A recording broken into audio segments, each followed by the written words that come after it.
everyone. Welcome back to AI Insights. I'm your host for today, Fleur Prince, and I'm here together with my co-host Grania. Hi everyone, this is Grania. And we're going to talk today about everything that's happened the past few months in AI because a lot has happened, and this is also going to be our wrap up for season 3. We've had a lot of interviews happening, but today we're going to talk about everything that's been happening the past 3 months during season 3 and also get you up to speed on everything that's happening in the world of AI. Exactly, and this will be our last episode of season 3, and we are already looking forward to season 4, which is going to release next week, so get excited. Yeah. I can't believe that we're already in season 3. We're just talking about it. I mean, the podcast started, well, you said like 2 years ago now? I thought it was Yeah. a year ago. Yeah, I know, 2 years ago, it's been crazy, and honestly, there's just been so many changes, like, in that time. What's gonna be really cool is, like, I think towards the wrap up of season 4, we should go back and listen to our first ever episode, and maybe even do a discussion of that and what's changed, not just, like, since this AI kind of advancement started happening and, like, the AI bubble, etcetera, but, like, since we started this, which is gonna be it's just wild that we've been doing it so long that we have that frame of reference. No, exactly. If for me, it still feels weird that it's just been 2 years this podcast. I mean, we've grown now to like 3,500 listeners on our Yeah. podcast. We're both doing great when it comes to it, the world of AI. Yeah, exactly. A lot has changed, like, career-wise as well. My gosh, and, we got nominated for that award along the way. Yeah, best Yeah. AI podcast of the year. Yeah. Oh my gosh, yeah, so a lot to reflect on as we wrap up season 3 and a lot to reflect on also specifically this week, so maybe I'll just dive right into it. So, just with regards to what we're trying to focus on this episode is we're looking at the agency pivot. So, we're looking at, kind of Sora dying, that's a major update from this week, and agents Spoiler. taking over. Yeah, spoiler. Well, it's the title, and agents taking over. We were even discussing this kind of before the podcast started, just, how agents are rapidly advancing. Even in my work, I had, a panel this week about autonomous agents and what that looks like in law. So, yeah, I mean, there's definitely an evolving frontier, and we're gonna look at, those evolutions within this week. Exactly. And I mean, this week is the week of the Triple Crown. Mhm. OpenAI, Google, and XAI all dropped their new models. I mean, did you see GPT 5.4, Gemini 3.1, and Grok 4.2? Uh-huh. What, like, for me, it was like a complete revelation. Okay, like, what is happening when it comes to all these models dropping? Yeah. Yeah, it was back to back to back. I mean, obviously, there's kind of a tension where these companies are racing to remain the most relevant. And because AI is like such, there's no monopoly, I would say, for now. Obviously, we've kind of seen this dynamic emerge, specifically in the US, between consumer usage of Claude AI and ChatGPT. But that's not the only AI solution out there. I think actually that, AI is kind of dispersed insofar as people use different solutions. And, not only do people use different companies, but people also create their own models. Like different companies, for example, law firms develop their own models. So, yeah, I mean, these companies are definitely going to have to continuously update their models, provide kind of the best content. We also saw that in something that we've nearly, over discussed on the podcast, which Seek, the rise of DeepSeek, and now that affected the industry. So, yeah, I mean, obviously, I think that sort of advancement is necessary, that they're going to need to keep on, you know, providing these updates as rapidly as they are. And I think it'll be also kind of compelling to consider what the differences in the updates are. And, if they're kind of, pitching off each other or if they're growing in different directions. I think that's going to be an interesting analysis. No, exactly. And we're also looking at agentic realism happening here. I mean, the industry is moving away from like the expensive toys. I mean, we already talked about, you already did the spoiler of the death of Sora, Yeah. but people are moving more towards tools that actually really do work. So, really, MCP agents. On the note of Sora dying, Uh-huh. I mean, the announcement for me felt like on March 24th, it came out of nowhere when they told us, like, we're shutting down Sora and the API. I don't know if you had the same feeling around that. Yeah, I mean, especially because Sora was so iconic, honestly. Like, I don't think there's any other word for it. I mean, it was during the time that we started recording the podcast that AI generation became mainstream and consumer accessible. So, like, in the world before our podcast and, I'm only using our podcast as the measuring I'm only using our podcast as, like, the measuring yardstick because I don't remember the exact month, and I almost think it'd be difficult to kind of pinpoint an exact month that it became mainstream. But yeah, no, Sora kind of represented this era where ChatGPT, like, images, AI generated images became mainstream, where, like, you go on Instagram, you go on any social media, and, your friends are able to AI generate images. So it is very interesting to kind of see an icon of that era kind of, be discontinued. But, I guess it kind of begs the question of what's next. True, but also like the reason why it was taken down is not per se because it was a technical failure, but because of the compute economics. Because apparently generating a single second of video is exponentially more expensive than text. And Mhm. with the IPO looming, OpenAI is like cutting the fat to stay lean. And Yeah. also the Disney fallout that happened as well, where they lost like pretty much like $1 billion deal. Oh my gosh, yeah. Yeah. But the cool thing is also is that Sora is not entirely dead, but they are reassigning it to world simulations for robotics, Mhm. which is Yeah. cool, but Yeah. still sad. Now I cannot make my funny dancing animal videos anymore. You know what's crazy? I remember Sora when it first came out, it wasn't available in the EU because I remember my mom, of all people, sent me Sora and was like, "You can make an image on this." And I was like, "Really? That's so cool." I click on it and it's like, "This is not available in your region." I was like, "Are you serious?" Especially because like all these tech companies, are headquartered in the US. Sorry, in Ireland, and I was in Ireland at the time. So I was like, surely they'd make it available here. But anyway, yeah, no. I mean, kind of as we've discussed, Sora is this, iconic feature of, the evolving forefront of AI and how AI is specifically posited to consumers.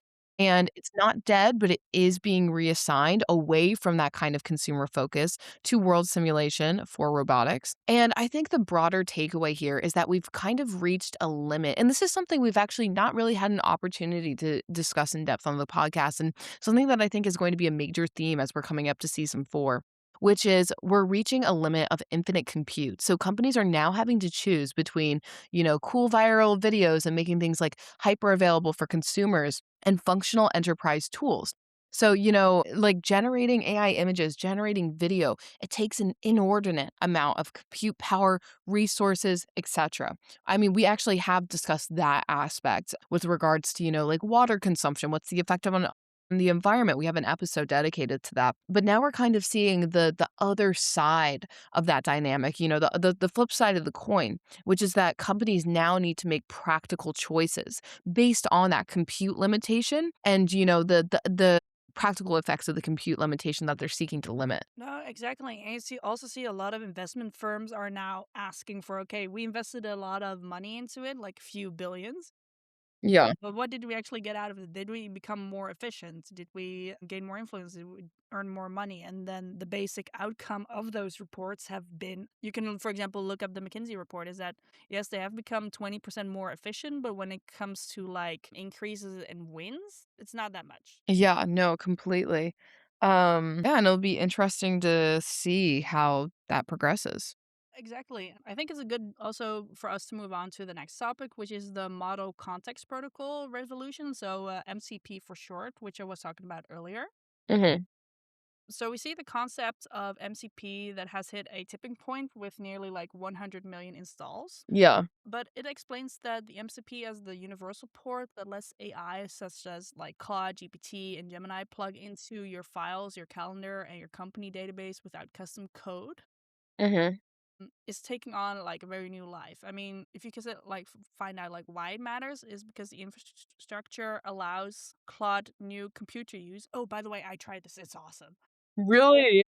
Feature to actually work in a professional setting. It's like the invisible glue, I think, also of the 2026 AI economy because you no longer have to be at your computer to use AI. You can just like send it a DM if you connected it to your phone and tell it like, get me my files of my PowerPoint. I forgot to upload it. and then it just goes through your computer, gets the file, sends it to you. Yeah, and I mean, like, kind of those, like, little I mean, this isn't, like, little, but, like, kind of the streamlining of UI and kind of the advancement towards integration of AI and professional services. I mean, there's, you said yourself it's a tipping point. There's no going back from that. Moving swiftly onwards, yeah, so I was trying to create these Figma mockups, and there was just, there was an absence of practicality insofar as, I couldn't convert like the AI generated kind of template to a different workable like environment for me to edit it outside of Figma. And there were just like some complications and like the AI itself, I was like, oh, like if this was just a little bit more streamlined. And also, like the prompting took so long. That's the thing, like, as UI advances, I think we're gonna see a huge, huge, huge kind of adaptation with people taking it on, so that's kind of my personal experience from this week that, I would highlight in relation to the MCP revolution. Oh, that also brings me to so I don't know if you've seen vibe design and like the super app shift that's been happening. Mhm, So what's really cool is Google Stitch. So it's the launch. So Google Stitch, they just launched vibe design and they're moving like from pixel pushing to intent based interfaces. mhm. So because yeah, they're looking more towards how do you call it? Like yeah, these interfaces that are really focused on the user experience compared to like okay, pixel pushing.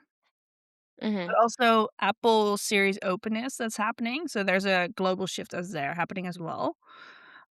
Oh, because they are actually using Gemini in iOS 27, which is really cool. Yeah, I mean, that's another kind of fascinating, interplay that we're seeing from AI development, which is that we have these existing AI companies, right? Or rather, sorry, we have these existing tech companies.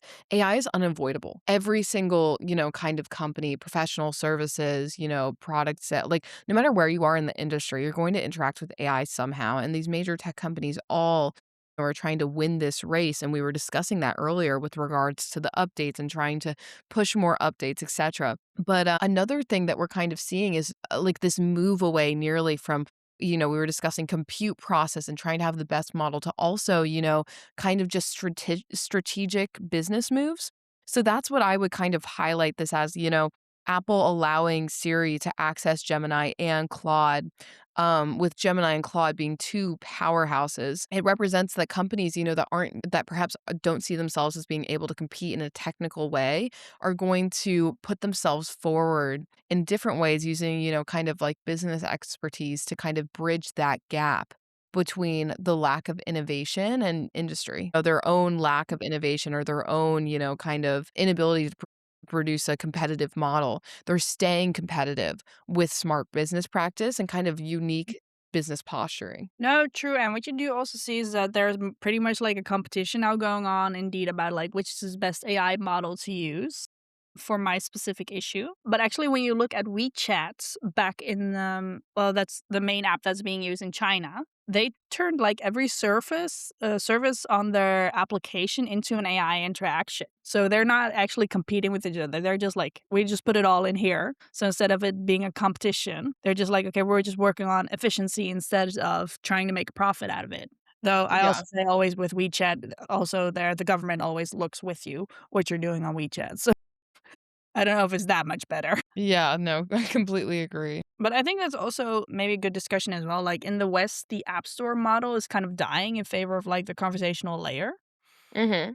Mm, yeah, I don't like I love that companies are competing because that just gives competition the more fuel to become the best application that they're possible. But I'm also Yeah. looking at the convenience part because at a certain point, like a 20 years subscription per iTool is just going to be too expensive for the average person. Yeah, I mean, Claude is actually, like, extremely expensive. No, exactly, and, like, if you're a tech person, you know how to download an open source model and do it all for free, but if you're not. And rig it up, yeah, and another thing is even if you're not super tech heavy, even the point of all these different AIs tools is that information is, you can learn anything and you can have it explained to you as though you're a toddler, like, you know what I mean? Like, there's such a like, even if you're not tech heavy, you don't know how to download the API, you can definitely figure it out. You know what I mean? So it's kinda yeah, I do see kind of this shift. Uh, and I think you're also going to see a shift where there's going to come where because OpenAI is now already on the decline. Yeah. I don't wanna say per se on the decline, but they're behind when it comes to Claude and Anthropic, Gemini with of Google, where they're indeed, like we talked about earlier, they have to start making choices where it's not about just investing money and hoping that it works, but actually making the practical choices. But what I would also say that if they are still looking at making it consumer apps, they do have to think about how do we make sure that people can still pay for it? Yeah, that's true. Yeah. I definitely hear you on that, and it'll be interesting to kinda see how that evolves as we move forward. And speaking of moving forward, I'm very excited to kind of look at the next segment, which is the regulatory hammer. And I think maybe even kind of the most pertinent development out of, everything that we've kind of discussed so far is that the EU AI Act Draft 2 has just been proposed. So the European Commission has just released the second draft of the Code of Practice.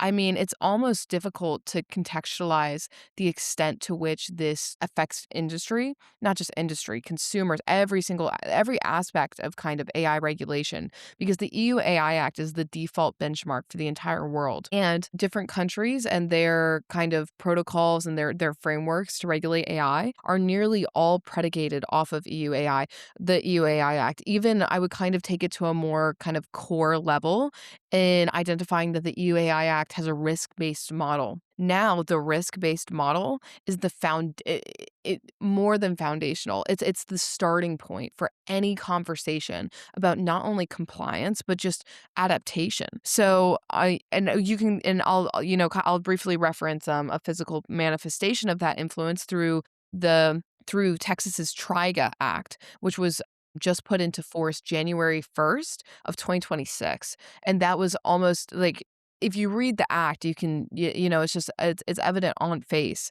just how similar it is to the EU AI Act, and it was actually built off of the EU AI Act. So, as we see the EU AI Act evolve, we're going to see other frameworks evolve to kind of, match it. And part of the mandates includes mandatory AI watermarking, a universal EU AI icon for all generated content. And the conflict that we're going to see here is that these rules are going to go into effect in August 2026. That's very, very soon. That's actually 4 months away. 2026 is Yeah. flying by, but, yeah, companies are gonna have 4 months to figure out how to label every single AI-assisted text and image without ruining the user experience. Fleur, how do you kind of how do you see that kind of developing? What are your thoughts on that? I think there is going to be very unhappy that they did not start earlier. That's gonna be Yeah. one thing that's gonna happen, but also when I look at this, I think 4 months is reasonable when it comes to the facts. Okay, how can we make sure that everything's labeled? Because all they're asking is for you to put a watermark on it, right? Yeah. Google already showed how you can do this. For example, in the corner of every AI generated image, there's the Gemini logo. Mhm. So pretty much what I see is that they just have to implement that into the prompts that every time an image is generated, this watermark needs to be in it. And if people Yeah. cut it out afterwards, that's Yeah, I mean, it's compelling. So this nearly gets into like ISP liability. So, kind of when the act isn't complied with, right? But it's consumer generated. So say for example, I'm AI generating an image, I'm throwing it online. Who's liable there? Is it me? Is it the service provider? I mean, we're kind of even seeing this with regards to defamation. I was looking recently, Ireland has a defamation act that regulates kind of yeah, everything with regard to defamation, and it was looked at in the court case of Defteros, which is an Australian case, whether or not a hyperlink or, like a little how, like, different search results will come up on Google and you'll see, like, a little, like, pop-up? Now we have the AI generated overview, but anyway, Defteros, the court case kind of looked at and considered, okay, if it's coming up on, like, a little hyperlink, if it's coming up in, like, a explanation on the first page in Google, is that defamation? Now we're going to have to look at the evolution of those tensions And we're gonna have to consider, okay, this AI generated image was produced by an individual put on this platform, and then maybe the aggrieved or rather victim, or anyone who is affected by the image has, contacted Google to take it down. They haven't. To what extent is Google then liable for that image? And to what extent is the consumer, or suppose the better word is, I don't know, yeah, just the individual, to what extent are they going to be liable? The thing is that the thing that makes this so interesting is that it's so unprecedented, right? Like, we the it's gonna oscillate, and we're gonna see kind of different decisions, especially as different countries have different perspectives. But, now we kind of have the setting for this, and I guess we'll watch it go down in August 2026 and definitely talk it over. No, definitely. Though what I'm seeing is that they're just going to sneak it somewhere into like the terms of conditions when you apply to use their tool. So Mhm. Gemini, if it's Claude or another OpenAI tool, it's just going to be somewhere in the terms and conditions that if you are using their services, they are not going to be responsible what you do with it, and that all the liability is going to be on you. That's what I would imagine a company doing. Yeah. Completely, but I guess that remains to be seen. It's also, yeah, I mean, it's just fascinating how regulation is advancing. I mean, it's really only comparable to like the advent of the internet, where the law was like racing to kind of, nearly not compensate, but the law was racing to understand even what the internet was, far beyond, just regulating it. So I think we're kind of seeing that now. And the EUAI Act is kind of the Bible for regulation. So it's very interesting that they're continuing to update it, and, that'll just change industry. Another kind of change that we saw is the energy levy. So there's a growing debate about the EU taxing data centers to pay for the triple transition, which is AI, energy, and geopolitics. So we obviously living in the EU, we are no stranger to, European countries, appreciation of tax, but to put it in one way. Yeah, so there's kind of a growing conversation about the EU taxing data centers, and this could potentially be adapted into the EU AI Act, although there will be profound, profound resistance from tech companies. And again, all of this, will be considered in August 2026 as the, adaptations are put into place, and we will be on the ground reporting about it as usual. Yeah, we'll be right there. Yeah, what'd you say? Yeah, we'll be right there, we're not going anywhere. Oh my gosh. Yeah. I And think it's then also a good conclusion to, like, the road on where we're going. Like, the yeah, big picture now has been indeed, like, Sora shutting down, the focus turning towards agents, also the pivot to robotics where AI such as Sora is now being used for world building. yeah, for robotics, yeah. So it's kind of it's that transition between, we have this hyper powerful tool, we're going to put it towards robotics and industry, not consumer facing. No, exactly. So, yeah, it's more going to be, okay, it has to be practical for us to make a profit, otherwise we're not gonna do it. Yeah, and so it has to be practical, and we're also seeing, as we've just discussed, that it has to be regulated and it has to fit those regulations. Actually, it's a super it's a very compelling kind of business strategy to have shut Sora down directly before these, new regulations are being imposed, because that reduces the amount of liability so intensely. Like while other companies are scrambling, having board meetings right now and trying to develop these strategies. Sora is not going to have those same considerations because it's no longer consumer facing. So again, it's just interesting seeing, that interplay between industry, what it looks like, regulation, and innovation. Yeah, and I think also a good closing is, I mean, remember back in 2024 talking about like if it could write a poem? Now it's turning towards like, can I do our code? Can it file our taxes? Stay within the power grid limits? We're really walking away from the honeymoon phase and really going towards like the workday has begun. AI is going to be part of our lives if we want it or not. Yeah, and I would really kind of emphasize that the workday has begun. I don't think there's a single industry that AI hasn't touched in some way or form. Even coffee shops. Even coffee shops like in kind of my general area, they would be using AI generated images for their art, for their marketing. You know what I mean? So, and as we've seen, even that sort of use of AI can have, interplays with the broader industry. For example, the EU AI Act and the new limitations on AI generated images. So I completely agree with you. And I think that's a powerful closing thought, which is that AI is no longer trying to impress with creativity. It's proving and testing utility. Yeah. That is actually a great sentence. Thank you. It's good for us then now to close off the podcast. So I want to thank everyone who is listening to a podcast. Hope it helped you this week to get up to date, everything that's happening, and also us closing season three. I want to thank all the guests that have been on the show. It was really awesome having you guys. And if you want to listen to our past conversations with guests that were on the podcast, please check out our podcast on Spotify, Amazon Music, iHeartRadio, Cast, and a bunch of other channels that I just added. Oh, YouTube as well, by the way. We're also now a YouTube podcast. Yep. We're multi-platform, multidisciplinary, and multi-platform. No, definitely. Anyways, thank you guys for listening and see y'all next week at the opening of season four. Yes! Get excited.